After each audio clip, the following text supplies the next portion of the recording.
Au Burkina Faso, la production de la pomme de terre revêt d'une importance capitale, car elle constitue de nos jours une source importante de revenus pour les producteurs et contribue à l'atteinte de la sécurité alimentaire et nutritionnelle. Dans cette vidéo, vous apprendrez les différentes étapes à suivre pour réussir la production de la pomme de terre. La production de la pomme de terre comprend 7 étapes que nous allons développer tout au long de cette présentation. La première étape, c'est le choix du site. La pomme de terre préfère les sols légers, profonds, lourds et riches en humus.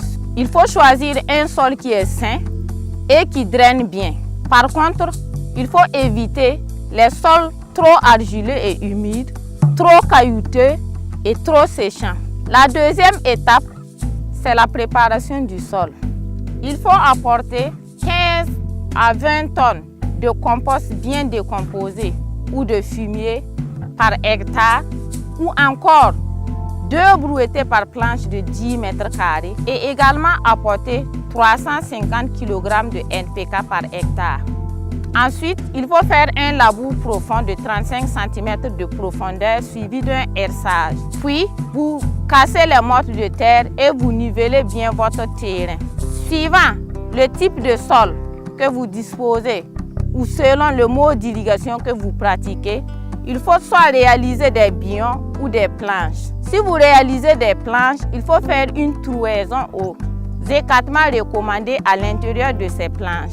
Il faut noter que la rotation est très importante dans la production de la pomme de terre. La pomme de terre trouve bien sa place après une céréale ou une légumineuse.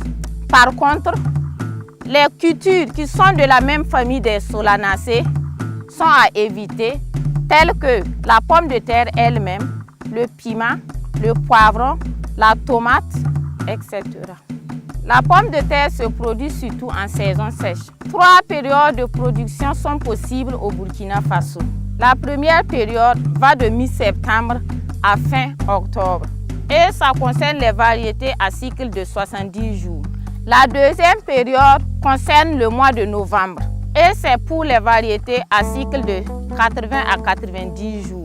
Et enfin la troisième période qui va de début décembre à début janvier et c'est pour les variétés à cycle de 90 à 100 jours. Il faut noter que nous avons quelques variétés qui sont produites au Burkina Faso comme Aïda, Elodie, Safran, Atlas et bien d'autres. La quatrième étape, c'est la pré-germination qui consiste d'abord à choisir les tubercules à pré-germer et les disposer dans un endroit bien éclairé et bien ombragé et qui contient du sable mouillé. Ensuite, vous couvrez vos tubercules à germer avec soit de la paille ou des sacs en jute et vous arrosez suffisamment.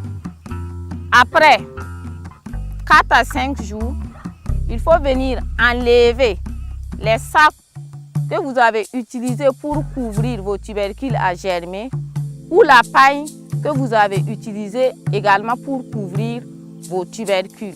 Et vous laissez les tubercules germer en lumière diffuse. La pré-germination peut durer environ 2 semaines. Son avantage est qu'elle permet de gagner du temps à la levée. Elle permet d'accélérer la végétation et également d'augmenter la précocité de la tubérisation.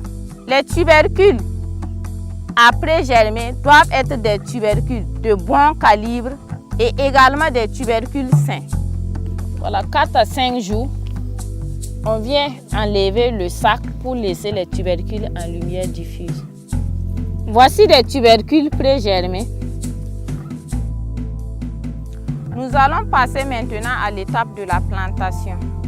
Avant la plantation proprement dite, il faut d'abord préparer vos tubercules pré-germés en les découpant. Et ce découpage tient compte des bourgeons.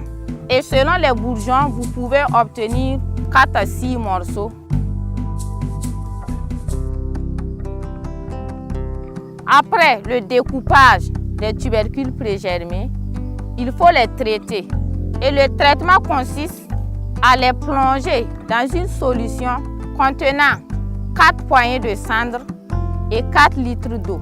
Vous pouvez ajouter si possible une solution de benlate à raison d'une boîte d'allumettes remplie à ras pour les mêmes quantités de 4 litres d'eau. Plongez les tubercules et attendre 5 minutes. Après ces 5 minutes, vous pouvez retirer vos tubercules et les étaler à l'ombre pendant 24 à 48 heures. Au niveau de la pomme de terre, selon que vous produisez sur billon ou en planche, il y a des écartements qui sont recommandés. Sur billon, l'écartement est de 70 cm entre les billons et 25 ou 30 cm sur les billons. Sur planche, les écartements sont de 60 cm entre les lignes et 20 ou 40 cm sur la ligne. Maintenant, nous allons montrer comment il faut planter. En fonction de vos écartements, la densité varie de 150 000 pieds à 300 000 pieds par hectare ou encore 1500 à 3000 pieds pour 100 mètres carrés. Pour planter la pomme de terre, il faut planter sur le flanc du billon du même côté. En planche, il faut les planter à l'intérieur des trous réalisés à la préparation du sol. Pour ce qui est de la quantité de semences, on peut avoir 800 à 1500 kg par hectare, soit 8 à 15 kg pour 100 mètres carrés. Nous allons parler maintenant des entretiens culturaux. À ce niveau, nous avons 4 éléments. Le premier élément, c'est l'irrigation. Si le sol est un peu argileux, apportez 4 arrosoirs de 10 litres par planche de 10 mètres carrés le matin et 2 à 3 arrosoirs le soir, une fois tous les 3 jours. Si le sol est sablonneux, apportez 4 arrosoirs de 10 litres par planche de 10 mètres carrés le matin et 4 arrosoirs le soir, une fois tous les 2 jours. En cas d'irrigation à l'arrêt, apportez l'eau tous les 4 jours en sol argileux et tous les 3 à 4 jours en sol sablonneux. 3 semaines après la levée à 1 ou 2 semaines avant la récolte, les irrigations deviennent encore plus fréquentes. En cas d'irrigation à l'arrosoir, apportez 5 arrosoirs de 10 litres par planche de 10 mètres carrés le matin et 3 arrosoirs le soir. En cas d'irrigation à l'arrêt, irriguez tous les 2 jours. Les apports d'eau doivent être arrêtés une dizaine de jours avant la récolte. Le butage est une opération très importante pour la tubérisation. Ainsi, le producteur doit veiller à maintenir les buts jusqu'à la fin du cycle. Si toutefois il y a des buts qui sont effondrés, il faut veiller à les reconstituer. Le premier butage intervient 3 à 4 semaines après plantation et le deuxième butage 2 mois après plantation. Pour le désherbage, en fonction de la propriété du terrain, un ou plusieurs sarclages sont nécessaires. En ce qui concerne la fumée d'entretien, appliquez 100 à 180 kg d'urée par hectare en 2 épandages. Pour la première fraction, 3 à 4 semaines après la levée ou après la reprise des plants, appliquez la moitié de l'urée en faisant un pré-butage en ce moment. La deuxième fraction, 4 semaines après la première application ou à l'apparition des tubercules, apportez l'autre moitié de l'urée et refaire un butage en prenant soin de ne pas blesser les tubercules. Il faut privilégier les apports d'engrais organiques par rapport aux engrais minéraux. Pour ce qui est du traitement phytosanitaire, il est recommandé d'utiliser des semenceaux sains de variétés résistantes et tolérantes. En cas d'attaque, il faut arracher les plants malades, les mettre hors champ et brûler.